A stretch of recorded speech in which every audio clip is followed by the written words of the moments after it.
This is an example of editing, and it's a small scene with someone driving or going by bus and going up and having a cup of coffee on board the bus.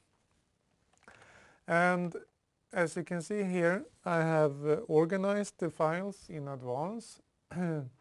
I have one folder on the hard drive with the ambient audio, and I have one folder with the coffee related shots. And as you can see, I have given the different shots names, so I have kind of pre-edited it, you can say. So I know a little bit in advance which shots I want to use, and I have organized them by giving them name. So I import this into Premiere, and here we have the different shots in the bin. And I usually load the shots, the clips here in the source window, and then I kind of make a preliminary edit of the in and out points, and then take them down to the timeline. I'll show you how that works. And I have also organized the Premiere interface here so that we have the bin on the left, and in the middle we have the source window, and then to the right we have the actual movie that we can play, and on the bottom we have as much space horizontally as possible for the timeline.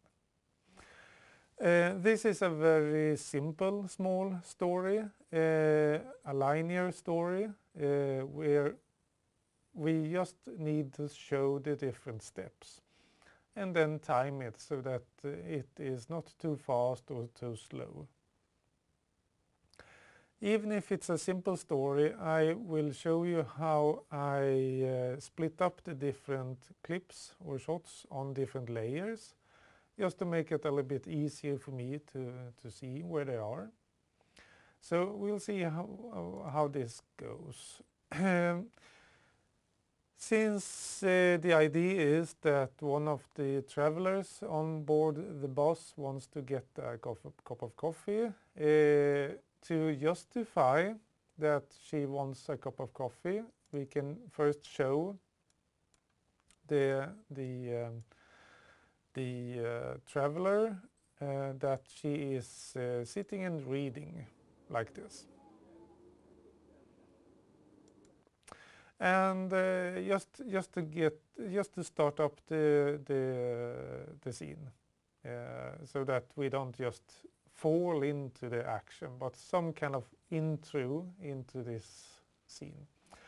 Okay, the big question, of course, is how long should this be? Because the audience has to understand what happens and kind of have some time to think. But of course, we don't want it to be boring either. So if I just play this, I can say that maybe here it starts to, okay, now we get it. So there we have an out point. And when I have done that, I just drag the shot down to the timeline. And I can plan this so that the video one here, the first layer, that can be overviews, we can say that. And then on the video 3 we can have close-ups, for example. And just to make it even easier to see what I do, I create a folder that is called done here. This is of course up to you to do it any way you like, but I think this is a good way to make it more easy to remember what I'm doing. Okay, she is going up and having a cup of coffee. And since we have pre-edited the shot here in the source window, I'm not going to fix it on the timeline because I think it has a quite appropriate length. Then I'm going to run through it and see if it works, but let's say that this is okay. Okay, before she gets a cup of coffee, of course she has to get up. So here is the shot where she gets up. And as you can hear, there's a lot of audio here. We will bring that audio down, so we almost can't hear it. And then we put up ambient audio on top of that. Because the previous shot had a much lower audio, and this has a quite high audio. But we fixed that by taking almost away all of that audio that is in the shot, and then just putting an ambient audio on top of everything. Okay, here's one trouble, that she is already getting up here.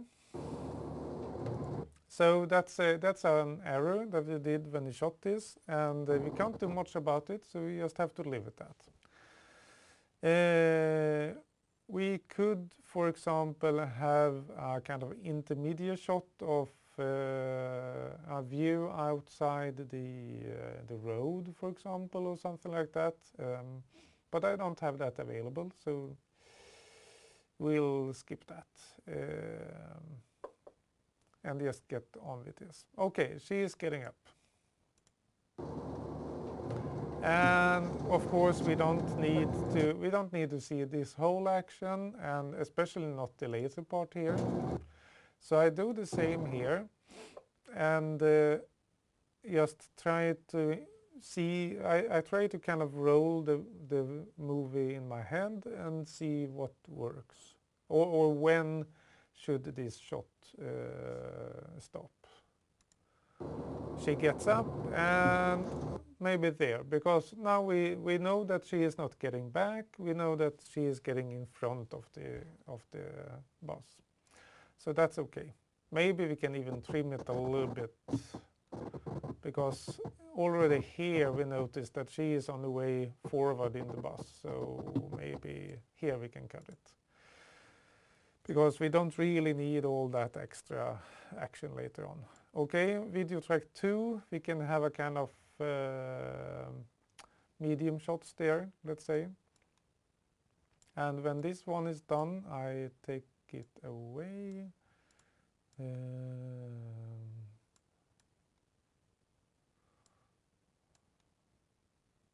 Like that. Okay, and get coffee.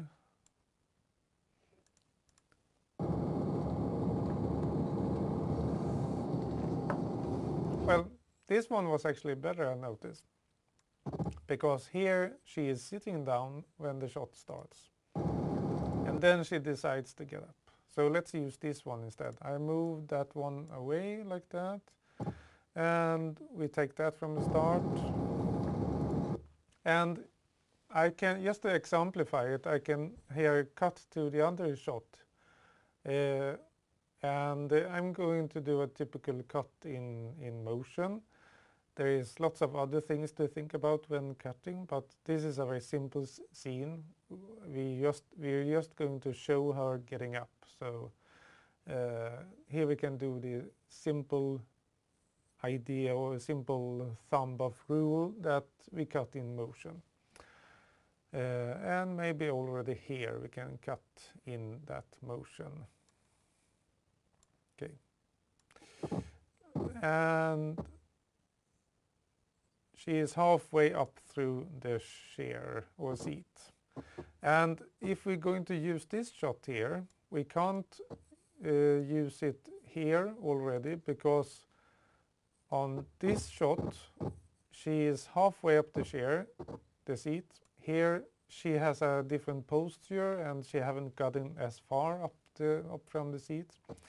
So let's cut to a later shot, maybe here, when she has a nice look down the aisle here, and then I edit this one. And one trouble with these two shots are that they are so similar in the angle, so it might be that it doesn't really work. As you notice here, I edit them in AB, or in a zigzag pattern to just make it easier to see what I'm doing. Okay, let's play and see what happens.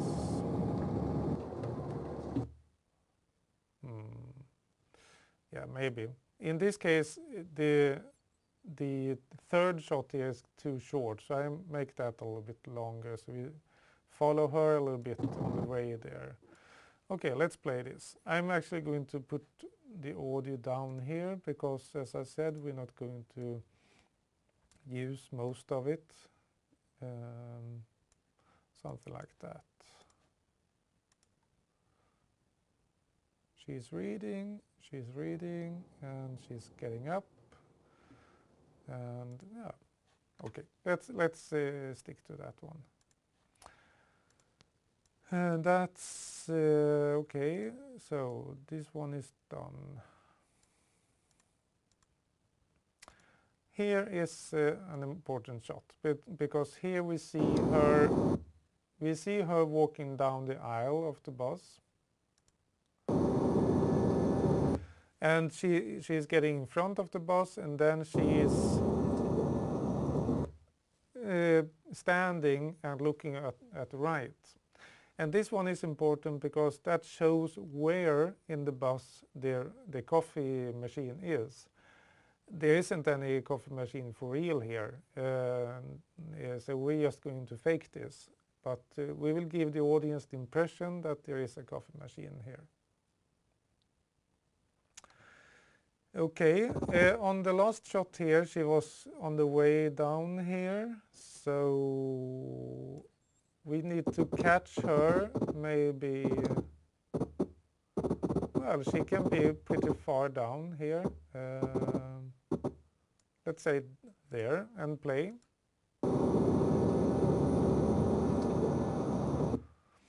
Maybe a little bit long, because this is a very simple action. She's just walking down the aisle. We can understand that in 2 or 3 seconds.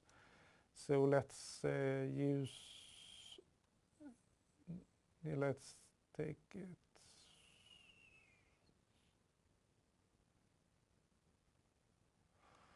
Yeah, maybe, yeah. Let's play it from the start.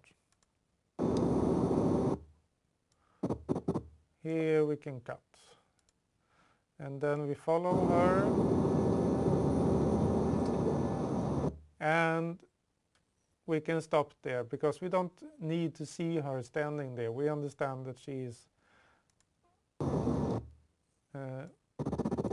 we need to see her stand still, like that. So we end the shot there and put it on the timeline.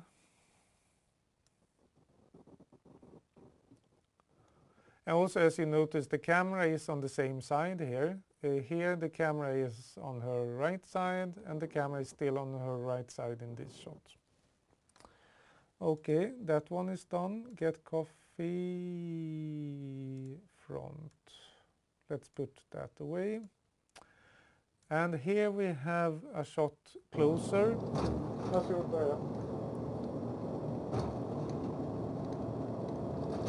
Where she pretends to choose coffee. And this is important because we need to make the audience understand that she is standing still and she is making some kind of selection. We don't see the coffee machine because there is no coffee machine here. But we'll see later soon how we will introduce the coffee machine.